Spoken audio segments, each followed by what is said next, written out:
আসসালামু আলাইকুম রহমতুল্লাহি ওয়া বারাকাতুহু। হ্যালো এভরিওয়ান, সবাই কেমন আছেন? আশা করছি আপনারা সবাই অনেক অনেক বেশি ভালো আছেন। This is Imran Hasan from Australia. আর আজকের এই ভিডিওতে আমি কথা বলবো অস্ট্রেলিয়াতে আসার আগে কোন কোন স্কিলগুলো আপনার শিখে আসা উচিত। আমরা অনেকেই কমেন্ট করে জানিয়েছিলাম, ভাইয়া আমি বাংলাদেশ থেকে মুভ করার আগে কোন বিষয়গুলোতে যদি আমার দক্ষতা থাকে তাহলে আমি এখানে এসে সার্ভাইভ করতে পারবো বা ভালো একটা অপরচুনিটিস পাবো। ভাইয়া কোন কোন স্কিলগুলো আমার আসলে আগে থেকে গেইন করলে আমি বেটার একটা সাপোর্ট করতে পারবো আর কি নিজেকে, এখানে সার্ভাইভ করাটা আমার জন্য একদম ইজি হয়ে যাবে। ভাইয়া কোন কোন জিনিসগুলো আমি বাংলাদেশ থেকে শিখে আসলে জব পাবো, অ্যান্ড ভাইয়া কোন কোন স্কিলসগুলোতে আমি যদি পারদর্শী হই তাহলে আমি ভালো টাকা ইনকাম করতে পারবো। এই ধরনের কোয়েশ্চেন্স কিন্তু আমরা রেগুলার পেয়ে থাকি যারা এই অস্ট্রেলিয়া সম্পর্কে ভিডিওস মেক করি। আমি পাই, অন্যান্য আদার্স ভাইয়ারা কিন্তু সেম কোয়েশ্চেন্সগুলো পায়। সো ভাইয়ারা কিন্তু অলরেডি ভিডিও মেক করেছে, আপনারা অনেকেই ওইখান থেকে অনেক ইনফরমেশন পেয়েছেন যে আসলে এই কোর্সগুলো যদি আপনি করে আসেন তাহলে এখানে একটা বেটার লাইফ আপনি লিড করতে পারবেন। সো ভাবলাম আমিও আসলে কিছু কথা বলি যে কোন কোন কোর্সগুলো আপনি যদি বাংলাদেশ থেকে কমপ্লিট করে আসেন, কিংবা কোন কোন কোর্স না কোন কোন স্কিলসগুলো যদি আপনি বাংলাদেশ থেকে ভালোভাবে পারদর্শী হয়ে আসেন তাহলে হয়তো আপনার লাইফটা এখানে ইজি হয়ে যাবে অ্যাজ এ স্টুডেন্ট হিসেবে। সো আমি এখানে প্রায় 60টা স্কিল আপনাদের সাথে শেয়ার করব। এই 60টা স্কিল খুবই খুবই খুবই গুরুত্বপূর্ণ স্কিলস। আশা করছি এই 60টা স্কিল যদি আপনি পারেন আপনি পৃথিবীর কোথাও আটকাইতে পারবেন না ইনশাল্লাহ। আপনাকে কেউ আটকাইতে পারবে না, আপনি যেভাবে চান লাইফটাকে সেভাবে লিড করতে পারবেন। Okay, so let's talk about this skills. Number 1 skill হচ্ছে কমিউনিকেশন স্কিলস। অবভিয়াসলি আপনার ইংলিশ ভালো হতে হবে, this is the first and mandatory one. So communication স্কিলসটা আপনার যদি ভালো হয় তাহলে আপনি আপনার যে ফিলিংসটা সেটা এক্সপ্রেস করতে পারবেন বিভিন্ন ধরনের মানুষের কাছে। আর যখন প্রপারলি আপনার ফিলিংসটা এক্সপ্রেস করতে পারবেন তাহলে আপনার যদি কোনো অপরচুনিটিস কিংবা আপনার কোনো প্রোডাক্ট থাকে সেটাকে ভালোভাবে সেল করতে পারবেন, ভালো রেভিনিউ কিন্তু আপনি এখান থেকে জেনারেট করতে পারবেন। এবং অ্যাট দ্য সেম টাইম হচ্ছে আপনি সোশ্যাল লাইফে অনেক বেশি হ্যাপি থাকবেন, মানুষের কথা বুঝবেন, মানুষের সাথে ভালোভাবে কমিউনিকেট করতে পারবেন, যার কারণে কমিউনিকেশন স্কিলটা ম্যাটার করে। সো এটা হচ্ছে সর্বপ্রথম। আমি এমন কোনো স্কিল বলবো না যেটা আসলে শেখার পর আপনি শুধুমাত্র স্পেসিফিক একটা জায়গাতেই কাজ করে এখানে থাকতে পারবেন। এমন কিছু স্কিল বলবো যেটা হচ্ছে আপনার প্রত্যেকটা দেশেই ম্যান্ডেটরি। আপনি পৃথিবীর যে কোনো জায়গাতে থাকেন না কেন, ওই স্কিলগুলো যদি আপনার জানা থাকে আপনি যে কোনো জায়গা থেকে সার্ভাইভ করতে পারবেন। এটা হচ্ছে নাম্বার 1 ছিল যে কমিউনিকেশন স্কিলসটা আমাদের অনেক বেশি ডেভেলপ করতে হবে। আপনার চেষ্টা করুন মানুষের সাথে কথা বলা, বেশি বেশি বাংলাদেশি মানুষকে বোঝানোর, ক্রিটিক্যাল যে থিঙ্কিংটা ওই থিঙ্কিংটাকে ইমপ্রুভ করা, যেন আপনার কথাগুলোকে মানুষ বিশ্বাস করে অ্যান্ড অনেক বেশি এনজয় করে। অ্যান্ড আপনি যদি কোনো প্রোডাক্ট বিক্রি করতে চান সেটা যেন আপনি তাদেরকে ইনফ্লুয়েন্স করে কিংবা তাদেরকে কনভিন্স করে বিক্রি করতে পারেন, ওই স্কিলটা যেন আপনার আগে থেকে গেইন করা থাকে। সো এটা হচ্ছে ফার্স্ট অ্যান্ড ফরমোস্ট। নাম্বার 2 হচ্ছে টেকনোলজিক্যাল স্কিলস।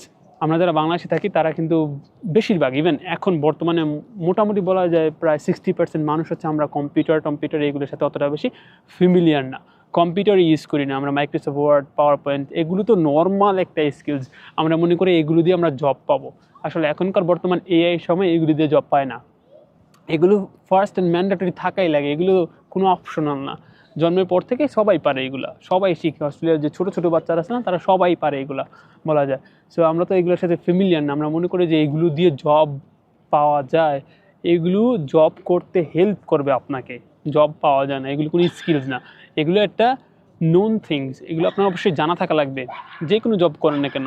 সো টেকনোলজিক্যাল এই স্কিলসটাতে আপনি অনেক বেশি পারদর্শী হলে আশা করি আপনি বিভিন্ন জায়গাতে অনেক ভালো একটা রেসপন্স কিন্তু পাবেন। এর মধ্যে নাম্বার 1 হচ্ছে আপনার কম্পিউটার। টেকনোলজিক্যাল স্কিলের মধ্যে কীভাবে কম্পিউটার ইউজ করতে হয়, কম্পিউটারের যে ফান্ডামেন্টাল থিংসগুলো আছে ওইগুলো জানা, কম্পিউটার নষ্ট হয়ে গেলে এটা কীভাবে ঠিক করবেন, নর্মালি হার্ড কোনো কিছু ঠিক করা না, কীভাবে কম্পিউটার অন অফ করতে হয়, কীভাবে ফোল্ডার ক্রিয়েট করতে হয়, সুন্দর করে সাজাইতে হয়, সব কিছু গোছালো রাখতে হয়, ওই জিনিসগুলো নিয়ে আপনার জানতে হবে। Then Microsoft office, word, PowerPoint এগুলো সম্পর্কে অবশ্যই জানতে হবে। আর মোস্ট ইম্পর্টেন্টলি আপনাকে আর্টিফিশিয়াল ইন্টেলিজেন্স সম্পর্কে জানতে হবে। যেমন এখন বর্তমানে চ্যাট জিপিটি আছে, গ্রক আছে, জেমিনি আছে এবং আরও আদার্স আর্টিফিশিয়াল ইন্টেলিজেন্সগুলো, যে এআইগুলো আছে ওইগুলো কিন্তু অনেক বেশি কন্ট্রিবিউট করছে বিভিন্ন ধরনের জব সেক্টরে। সো আপনার লাইফটা, আপনার জবটাকে আরও বেশি ইজি করার জন্য আপনার এই স্কিলগুলো কিন্তু গেইন করতে হবে। আপনি কোর্স করেন আর যাই করেন না কেন এই জিনিসগুলো আপনার অবশ্যই থাকা প্রয়োজন। আপনি যদি ছোটো বাচ্চা হয়ে থাকেন যে আমার ভিডিও দেখছেন, আমি আপনাকে রেকমেন্ড করবো এখন একটা কম্পিউটার নিয়ে নিন বা একটা ল্যাপটপ নিয়ে নিন, অ্যাটলিস্ট ওইটাতে আপনি সময় স্পেন্ড করেন, কিছু না কিছু জানা হবে আপনার। সো নাম্বার 3 যেই স্কিলটা আপনার অবশ্যই লাগবে অস্ট্রেলিয়াতে এসে পড়াশোনা করার জন্য সেটা হচ্ছে টাইম ম্যানেজমেন্ট স্কিল। কীভাবে আপনি টাইমটাকে ম্যানেজ করবেন, কারণ এখানে আসার পর সর্বপ্রথম আমরা বেশিরভাগ বাঙালিরা যেই ভুলটা করি সেটা হচ্ছে আমরা দিনের বেলা ঘুমাই, রাতের বেলা কাজ করি, এরকম একটা। সো এইভাবে কিন্তু হয় না। টাকা পয়সা আপনি ইনকাম করতে পারবেন প্রচুর, কিন্তু দিন শেষে আপনার শরীরে অনেক ধরনের সমস্যা দেখা দিবে। আপনার যখন বৃদ্ধ হবেন তখন এই সমস্যাগুলো আস্তে আস্তে যখন দেখা দিবে তখন আপনি শেষ জীবনটা আসলে ওইভাবে ভালোভাবে কাটাইতে পারবেন না। সো টাইমটাকে ম্যানেজ করা, যেমন আপনার অ্যাসাইনমেন্ট দিল আজকে ইউনিভার্সিটিতে, আপনি আজকে কমপ্লিট না করে 3 দিন পরে কমপ্লিট করলেন, যখন লাস্ট ডেট, তখন আপনি রাশে থাকবেন, ভুল হওয়ার সম্ভাবনা বেশি থাকে। ওই যে আপনি টাইমটাকে ভালোভাবে ম্যানেজ করতে পারেন না, আপনি কখন কাজ করবেন, কখন রান্না বান্না করবেন, কখন গোসল করবেন, কখন নামাজ পড়বেন, সবগুলো সুন্দরভাবে ম্যানেজ করাটাই হচ্ছে টাইম ম্যানেজমেন্ট। আপনি কখন পড়াশোনা করবেন, কখন এনজয় করবেন, সবগুলোকে আপনার সুন্দরভাবে ম্যানেজ করতে হবে। তাহলে কিন্তু আপনি এখানে অনেক অনেক ইজিলি কিন্তু সার্ভাইভ করতে পারবেন। আমরা অনেকেই পারি না, একটাই কারণ, সেটা হচ্ছে আমাদের মধ্যে অলসতা। আমরা সকালবেলা দেখা যায় 11টা-12টা থেকে ঘুম থেকে উঠি, বাট সেই জায়গায় কিন্তু আমরা দেখা যায় পুরো অর্ধেক একটা দিন কিন্তু শেষ করে ঘুম থেকে উঠি, দিনটাই শুরু করি অর্ধেক দিন শেষ করে। বাট আপনি যদি একদম সকাল সকাল ঘুম থেকে ওঠেন 4টা-5টার দিকে, ওকে, নামাজ পড়ে যদি আপনি বাইরে বের হন টাকা পয়সা ইনকাম করার জন্য, দিন শেষে আপনি তাড়াতাড়ি বাসায় এসে আপনি চিল করতে পারবেন। কিন্তু আপনি শুরুই করেন শেষের দিকে, আসেন রাত্রের দিকে, আর সারা রাত্র মোবাইল টোবাইল এগুলো বা কাজ টাজ করে কিন্তু আমাদের সারা রাত্রে চলে যায়। যার কারণে আমরা টাইমটা ভালোভাবে মেনটেন না করতে পারার কারণে কিন্তু আমরা আমাদের লাইফে অনেক বেশি সাফার করি, স্পেশালি এই ধরনের কান্ট্রিতে। এখানে যত ভালোভাবে টাইম ম্যানেজমেন্ট করতে পারবেন, তত আপনি স্কিলফুল মানুষ হিসেবে হয়ে উঠতে পারবেন আর কি। সো অন টাইম হচ্ছে আপনি আপনার কাজে যাবেন, সঠিক সময়ে কাজে যাবেন, সঠিক সময়ে কাজ থেকে ফিরে আসবেন, সঠিক সময়ে আপনি ইউনিভার্সিটি পড়াশোনাগুলো কমপ্লিট করবেন, দেখবেন আপনার লাইফটা ইজি হয়ে যাবে। এটা ছিল নাম্বার 3 স্কিল।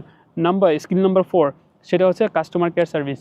আপনি বাংলাদেশ থেকে এখানে জব পাওয়ার জন্য যে কাজটা করতে পারেন, সেটা হচ্ছে বাংলাদেশে বিভিন্ন ধরনের যে ফ্র্যাঞ্চাইজিসগুলো আছে, ফ্র্যাঞ্চাইজিসগুলোতে আপনি জব নিতে পারেন।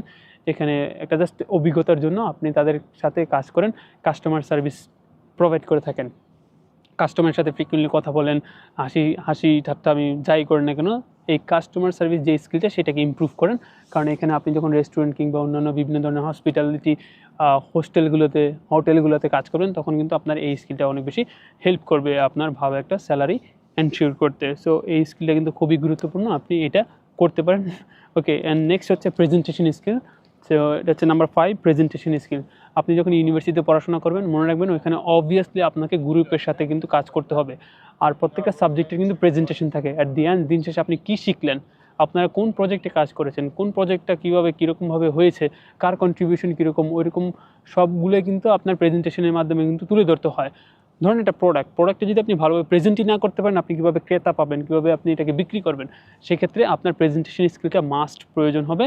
সো আমি হাইলি রেকমেন্ড করবো যে প্রেজেন্টেশন স্কিলটা অনেক বেশি বৃদ্ধি করবেন, যেন আপনি আপনার ইউনিভার্সিটি একাডেমিক লাইফেও ভালো একটা মার্ক পান, অ্যাট দ্য সেম টাইম আপনি যেন আপনার প্রোডাক্টগুলো কিংবা ইন ফিউচারে আপনি আপনার বিজনেসটাকে অনেক দূরে নিয়ে যেতে পারেন। সো সেই ক্ষেত্রে আপনার এই প্রেজেন্টেশন স্কিল অনেক বেশি আপনাকে হেল্প করবে। নাম্বার 6, সেটা হচ্ছে, এটা শুধুমাত্র ছেলে কিংবা মেয়ের জন্য না, সবার জন্য, ওকে, সবার জন্য, সেটা হচ্ছে cooking and cleaning skills. So daily লাইফে কিন্তু আমরা এই জিনিসটা খুব কম করি। আমরা দেখা যায় বাংলাদেশে বেশিরভাগ হচ্ছে মায়েরা রান্না করে বা বোনেরা রান্না করে, আমরা খাই ছেলেরা। বাট অস্ট্রেলিয়ার মতো একটা দেশে যখন আপনি একা আসবেন, সেখানে এসে আপনি বাইরে খাইতে খাইতে আপনার টাকা সব একদম শেষ হয়ে যাবে। সো আপনার কিন্তু কুকিং জানতে হবে। চেষ্টা করুন, কুকিং কাইন্ড অফ একটা আর্ট, ওকে। সো এই আর্টটাকে ভালোভাবে শিখে রাখার জন্য, তাহলে দেখা যায় যে কোনো প্রতিকূল পরিবেশেই কিন্তু আপনি সুন্দরভাবে কিন্তু নিজেকে সাপোর্ট করতে পারবেন, আপনি রান্নাবান্না করে খাইতে পারবেন। সো এই কুকিং অ্যান্ড ক্লিনিং স্কিলটা খুবই প্রয়োজন। আমাদের বাসাগুলো অনেক নোংরা থাকে, আমরা নিজের বেড নিজে গুছাই না, বা যেভাবে বাসায় ঢুকছি গোসল টোসল না করে কিন্তু আমরা নর্মালি শুয়ে পড়ি। যাই হোক, যাই কিছু করি না কেন, আমরা নর্মালি ওইভাবে পরিপাটি থাকি না। ইউনিভার্সিটিতে গেলে আমরা গোসল করে যাই না, আমাদের গায়ে থেকে গন্ধ আসে, এরকম যেন না হয় ওইটা এনশিওর করবেন। তাহলে কিন্তু দেখবেন যে আপনিও মন থেকে কিন্তু অনেক বেশি স্যাটিসফাই থাকবেন, মনে অনেক বেশি শান্তি থাকবে। সো কুকিং অ্যান্ড ক্লিনিং স্কিলটা যেন আপনার থাকে, এগুলোই স্কিল ভাই, এগুলোই স্কিল, নর্মাল কোনো জিনিস নেই, এগুলোই skill. And last but not the least, সেটা হচ্ছে আপনার ডিজিটাল স্কিল। ডিজিটাল স্কিল বলতে, অস্ট্রেলিয়াতে যখন আপনি প্রথম আসবেন, তখন আপনার এখানকার যেই ম্যাপ, এখানকার যে জিওগ্রাফি, এটা তো বাংলাদেশের মতো না। সো আপনাকে বুঝতে হবে যে কখন কোন বাসটা কোন জায়গা থেকে ছাড়বে, আর ওই জায়গাতে আমি কীভাবে পৌঁছাবো। সেই জন্য আপনাকে ভালোভাবে মোবাইল ইউজ করতে হবে। বাস কত মিনিট পরে আসবে, কত মিনিট পরে এখান থেকে ছাড়বে, ট্রেন কত মিনিট পরে আসবে, কীভাবে দেখবেন, ওই জিনিসগুলো সম্পর্কে আপনার ভালোভাবে আইডিয়া থাকতে হবে। কোন অ্যাপ্লিকেশনটা ব্যবহার করা উচিত, অনলাইন ব্যাঙ্কিংগুলো কীভাবে কাজ করে, ওই জিনিসগুলো নিয়ে আপনার ধারণা থাকা উচিত। আর ওই জিনিসগুলো যখন করবেন, দেখবেন আপনার লাইফটা অনেক বেশি ইজি হয়ে যাবে। সো সেই জন্য আমি বলি যে ডিজিটাল স্কিলসগুলো কিন্তু আপনার অনেক বেশি জানা থাকা দরকার। আমার মনে হয় না যে এমন কোনো মানুষ আছে যারা বাংলাদেশ থেকে এখানে আসছে বাট ম্যাপ নিয়ে প্রবলেমে ফেস করে নাই। সো ম্যাপ নিয়ে আপনি ভালো ধারণা নেন, বা ম্যাপের কোন দিকে আপনার হচ্ছে জোড় নাম্বারের স্টোরগুলো থাকে, ম্যাপের কোন দিকে বিজোড় নাম্বারের স্টোরগুলো থাকে, কীভাবে আপনি বুঝবেন কোথায় আপনার এখানে টয়লেট থাকে, কোথায় হচ্ছে আপনি গেলে খাবার পাবেন, কোথায় গেলে আপনি নামাজ পড়তে পারবেন, ওই জিনিসগুলো কিন্তু আপনি ইজিলি কিন্তু মোবাইলের মাধ্যমে খুঁজে বের করতে পারবেন। সো এই যে 7টা স্কিলস, এই 7টা স্কিলস যদি আপনি জানা থাকে, আমার মনে হয় না যে আপনার কোনো ধরনের কোনো কিছুতে প্রবলেম হবে। আমি জানি আপনারা এক্সপেক্ট করেছিলেন যে ভাইয়া এখন বলবে ব্যারিস্তা কোর্স করো, চুল কাটার কোর্স করো, ওকে এখানে এসে চুল কাটার কাজ করো, ব্যারিস্তা কোর্স করে এখানে এসে কফি বানাইও, তারপরে রেস্টুরেন্টে ডিশওয়াশিং, এগুলো যদি আপনার থাকে না, আপনি সোশ্যালি অনেক বেশি স্টেবল থাকবেন, কনফিডেন্স থাকবেন, আর হচ্ছে নিজের থেকে নিজে অনেক বেশি স্যাটিসফাই থাকবেন আর কি, কোনো ধরনের আপনার কোনো প্রবলেম হবে না আমি মনে করি আর কি। So personally I believe that এই স্কিলসগুলো প্রত্যেকটা মানুষের থাকা দরকার, হোক সেটা আপনি এখানে আসেন আর না আসেন। যদি বাংলাদেশে থাকেন তারপরেও এই স্কিলগুলো আপনার থাকা দরকার। আর এই স্কিলগুলো গেইন করেন ইনশাল্লাহ, আহামরি তেমন একটা কঠিন স্কিলস না এগুলো।